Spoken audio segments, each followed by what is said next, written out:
Hello and welcome to No Spin. I'm Nidhi Razdan. Only months ago, the BJP was forced to sack two spokespersons for derogatory comments made about the Prophet after Islamic countries from the Gulf raised a diplomatic furore and summoned New Delhi's envoys in protest. With the government going out of its way to stress that hate speech against Muslims would not be tolerated, on the ground the reality is different. Remember the Muslim men flogged in public in Gujarat only days ago by policemen, no less?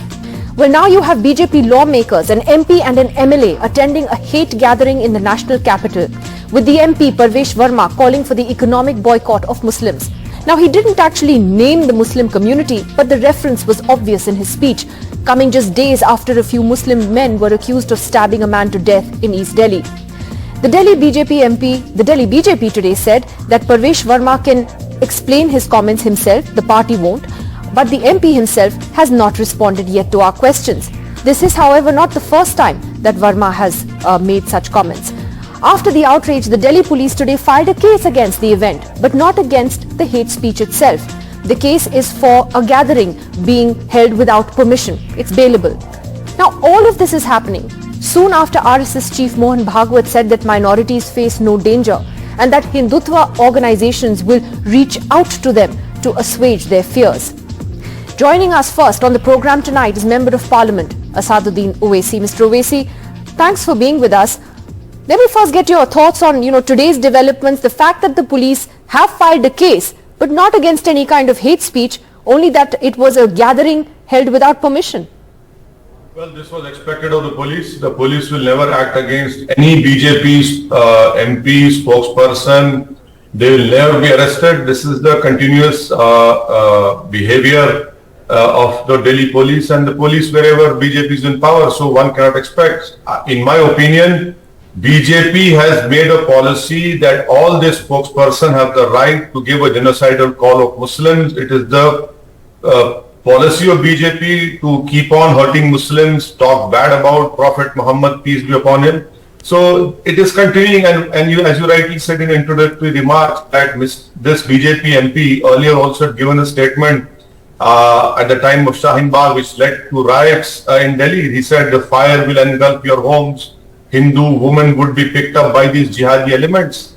So this is the official policy of BJP. BJP is embodying these people, and in fact, I would go ahead and say that this reminds me of April 1st, 1933, which ultimately led to the final solution of exterminating of 4 to 5 million of Jews. Here they happen to be Muslims of India. Why do you think, though, that the government goes out of its way to say that it's a government for all, religions, all communities? You have the RSS chief's very public comments on minorities not needing to live in fear, that Hindutva organizations would assuage their fears. You have, the government stressing to Gulf countries that were so upset months ago that no, this is not the government's policy. These are fringe elements that are making these comments. How does one explain this dichotomy? The first point is that these are not fringe elements. These are the main elements of BJP and RSS. They have all the blessings of RSS and BJP. Secondly, this street talk by RSS chief is nothing but an eyewash trying to pull a wool over people's eyes. Thirdly, this is just to give a message to the international community where unfortunately India is being criticized at various forums, especially the United Nations International Freedom Commission. They wanted India to be put in the list of countries of concern. So it is being done only for the international countries to ensure that we don't get a bad opinion over there. But what is happening on the ground, flogging of Muslims, not a word is being said. Forget about BJP, you can forget about Congress and our party. So this is nothing but mere posturing. This is nothing but mere drama. What happens on ground is demolition of homes of Muslims, a flogging of Muslims where people are cheering. People are whistling. Here also, this BJP MP gives a speech, asks for a social boycott. Everyone says yes. Someone says that akhlaq was a pig. People start laughing. Third one says pick up guns. You don't need licenses. People agree with that. So unfortunately, BJP has created an atmosphere of Muslim hatred in their country, and they feel that this is best way of winning elections. But ultimately, the country will lose now. But Mr. Owaisi, do you think it would make a difference, or do you think it's important for the Prime Minister to step in and say something? Is it time? It should have happened a long time ago in my view, but do you think it would make a difference? Well, I happen to be a member of parliament, and when we sit in Central Hall, the gossip or the rumor is that this BJP MP is the closest to the Prime Minister. This particular BJP MP is the closest to the Prime Minister. He enjoys great confidence and blessings of the Honorable Prime Minister, and that is why this BJP MP is emboldened to say what he had to say. He spoke rubbish, but that is what his ideology is. But you're right, he is the Prime Minister of everyone, not for only his electorate or people who follow the hateful Hindutva ideology. But unfortunately, the Prime Minister will not speak. The Prime Minister will keep quiet, and others will speak, which will have no impact on the ground. But I must say that the Prime Minister, because the Prime Minister is there, the Prime Minister has emboldened his own members of parliament to speak in such a language. Finally, Mr. Owaisi, the question also is that wouldn't you agree that, hate speech, whoever makes it, is something that needs to be condemned? Your brother has often gotten into trouble for making alleged hate speeches. There are, leaders from the minority community or others who've made derogatory and inflammatory comments also. Would you say that needs to be shut down as well? Yes, as far as my brother is concerned, he went to prison, he faced the courts of law. The courts of law took a decision. Now, as far as BJP is concerned, these people have official blessing of the ruling party in power. I am consistently saying that hate speeches will not be stopped as far as the RSS backed organizations are concerned, as far as BJP MPs are concerned. How do we put a stop to it? If one court says that one minister, he said a slogan that Goli Maro dash dash, the honorable judge said, no, he said it smiling. Now, what avenue is left for me for justice? So that is why I feel that, unfortunately, it is these elements who are radicalized. If any ban has to be imposed, it is on these elements who are hell-bent on ensuring that whatever social pluralism is left in the country is destroyed forever. All right, I'll leave it there for the moment. Mr. Owaisi, thanks very much for joining us. Thank you. Thank you. Well, as the controversy over the hate speech by BJP lawmakers, including an MP, intensifies, joining us on NDTV now is former Supreme Court Judge, Justice Madan Lokur. Justice Lokur, thank you for joining us, sir. Can I first ask you about this latest story that is making headlines? A member of parliament, no less, calling for the boycott of an entire community. What do you make of it? Yeah, thank you, Nidhi, for inviting me for this program. It's actually shocking that these kind of statements are being made. And this is not the first time that this gentleman has made this kind of a statement. He has made similar statements. Well, not boycott kind of statements, but hate speech kind of statements. So it's really shocking that, these statements are being made and that no action is being taken to prevent such statements being made.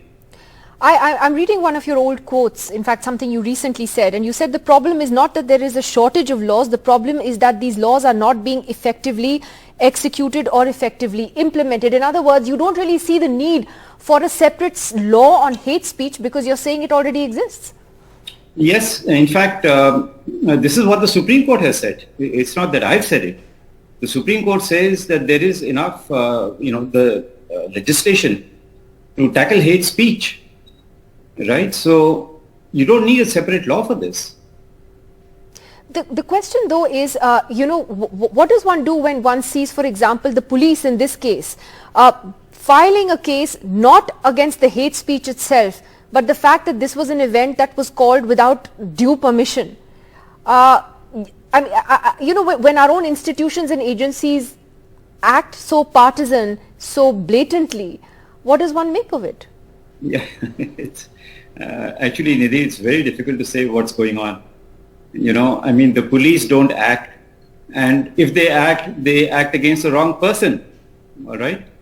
So what does one do in a situation like this?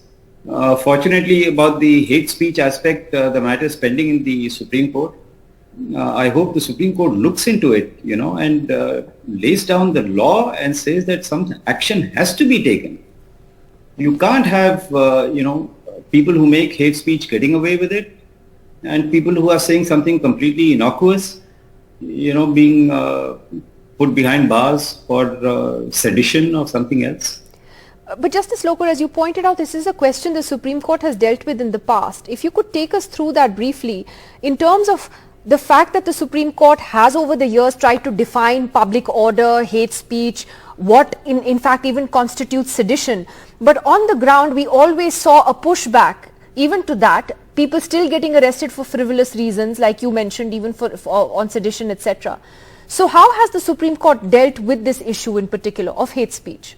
Yes, you see, the Supreme Court had taken, I think, the correct view way back in 2004 in the case of Praveen Togadia, who had made some, inflammatory speeches, and he was invited for some program in Karnataka, and the district authority said, listen, we are not going to let you enter this district because of, the hate speeches that you made in the past, or communally inflammatory speeches that you made in the past.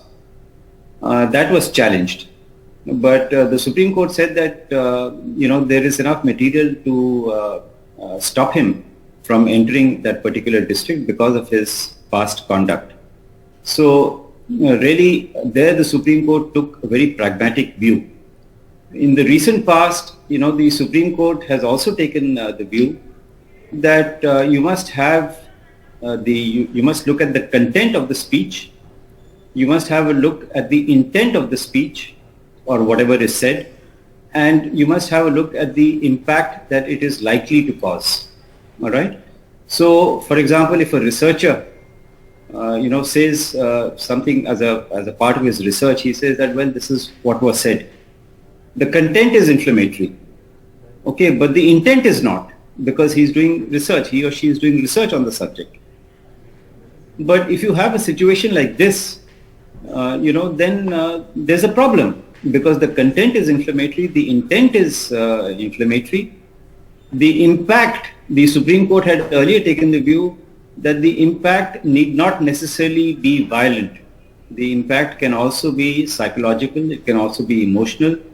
The persons who are being targeted with the hate speech, they might undergo some kind of trauma, right?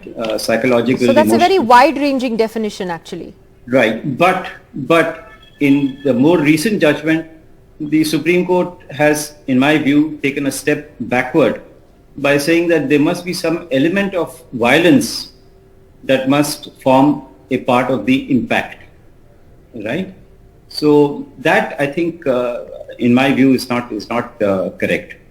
It need not necessarily lead to violence, because it can have a psychological impact on a person. It can have a psychological impact on a community. Yeah. Absolutely. In fact, you spoke about the Supreme Court. The High Court of Delhi recently, if you remember, said that, if it's said with a smile, there is no criminality. I mean, that was outrageous. What did you think of that when it came? Yeah, well, when I first read it, I remembered what had been said by Shakespeare: one may smile and still be a villain, right? So whether you smile or whether you don't smile, it makes absolutely no difference at all. I think it's a very wrong statement to have been made by the High Court. But finally, Justice Lokur, I think my question really is that, given that the Supreme Court has stepped into this issue in detail in the past, and yet this continues to happen, ultimately, even now with the court hearing the matter, will it really put an end to it, unless there is a political will to put an end to it? Yes, you see, the law has to be implemented. I mean, we are living in a society which is governed by the rule of law. And if the law is not implemented, like the Supreme Court has said, the law is there. All that you have to do is implement it. Now, if the authorities decide that we are not going to implement the law, what can anybody do? It's not only on a matter of hate speech, it's a matter on any law. Supposing a murder takes place and the police say, no, we are not going to do anything about it. What is the citizen supposed to do?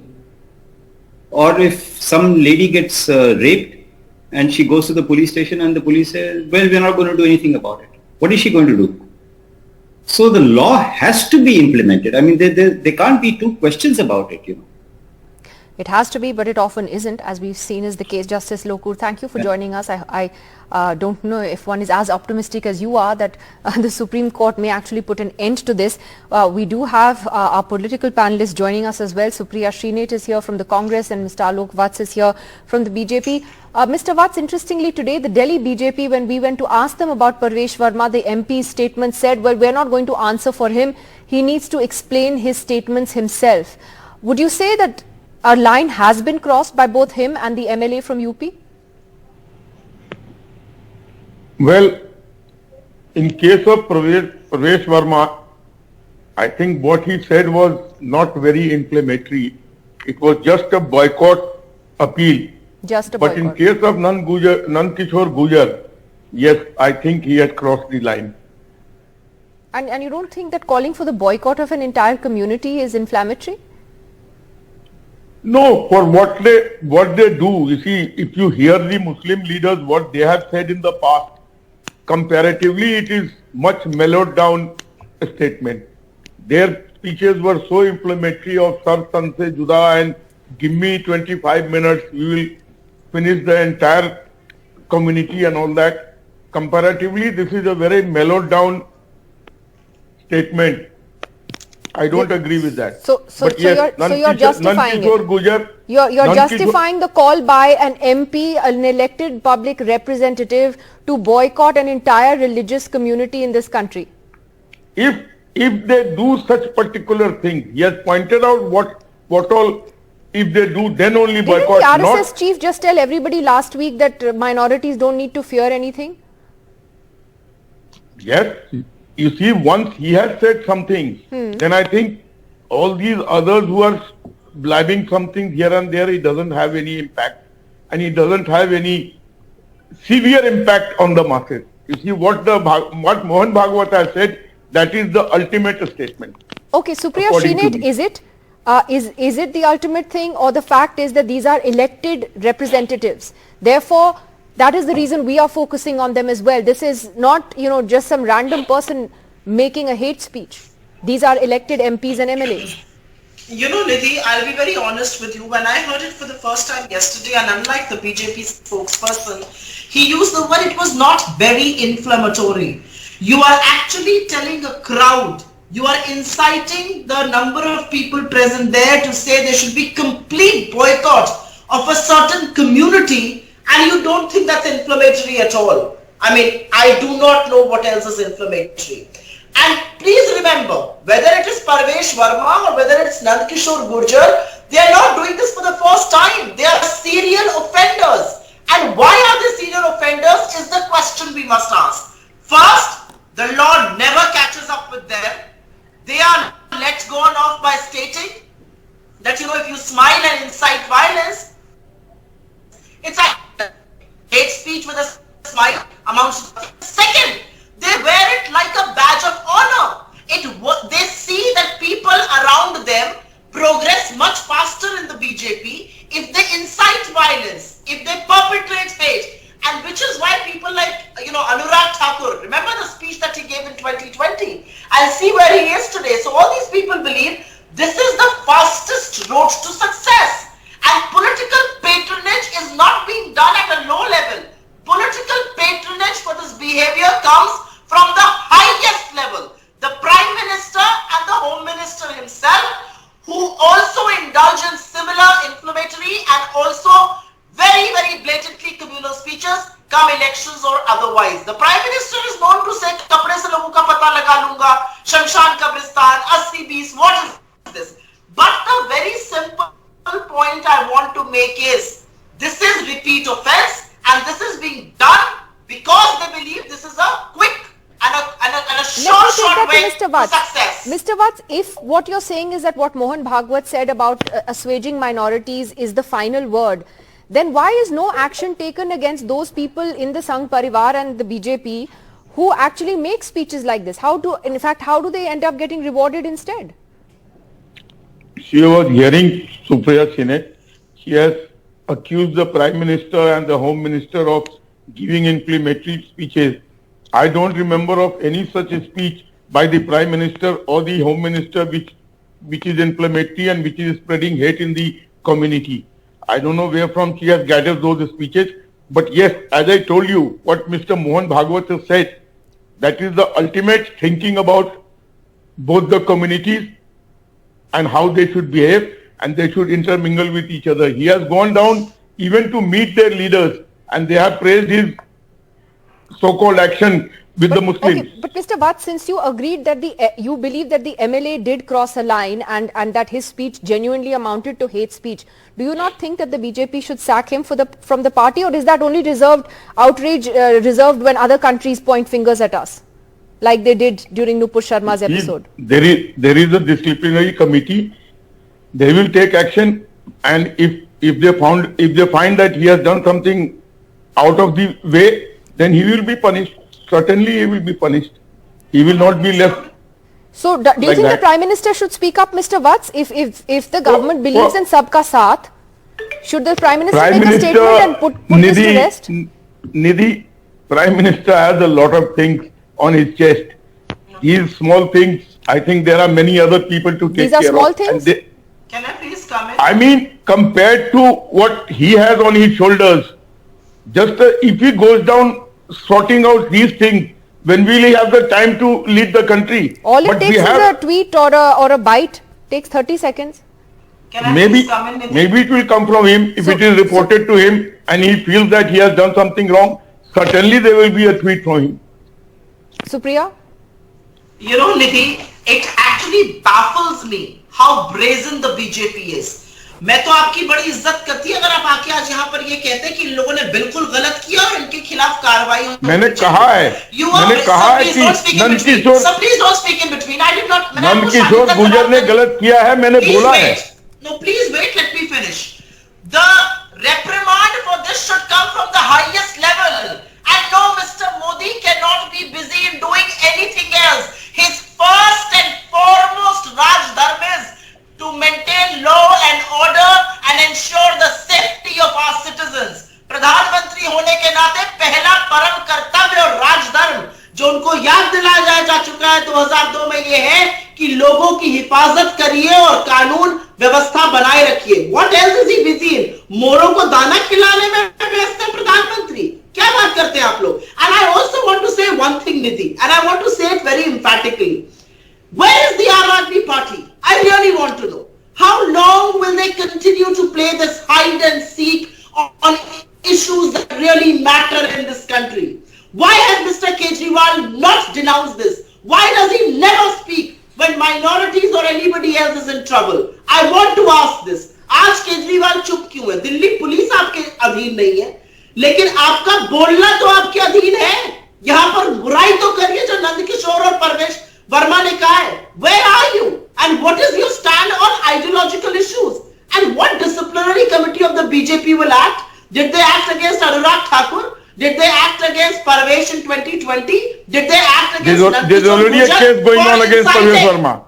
For inciting violence in the farmer movement? Nandkishore Gurjar ne jaake wahan pe maarpit kari. As I was saying, they acted against two spokespersons because they came under pressure from countries that had objected to this diplomatically. Exactly. So therefore, I mean, yeah. They will never do anything unless the world community doesn't pull them up. The Prime Minister gives two hoots to what happens within the country. He's only focused on his image overseas. That's all that he cares about. I have to leave it at this for the moment. We're going to keep tracking this story and see whether the police actually file a case for hate speech and not just for no permission to hold this gathering. The gathering, of course, should not have happened in the first place. These hate sabhas have been happening far too often. Will there actually be a case against hate speech? Let's wait and see. Thanks for joining us.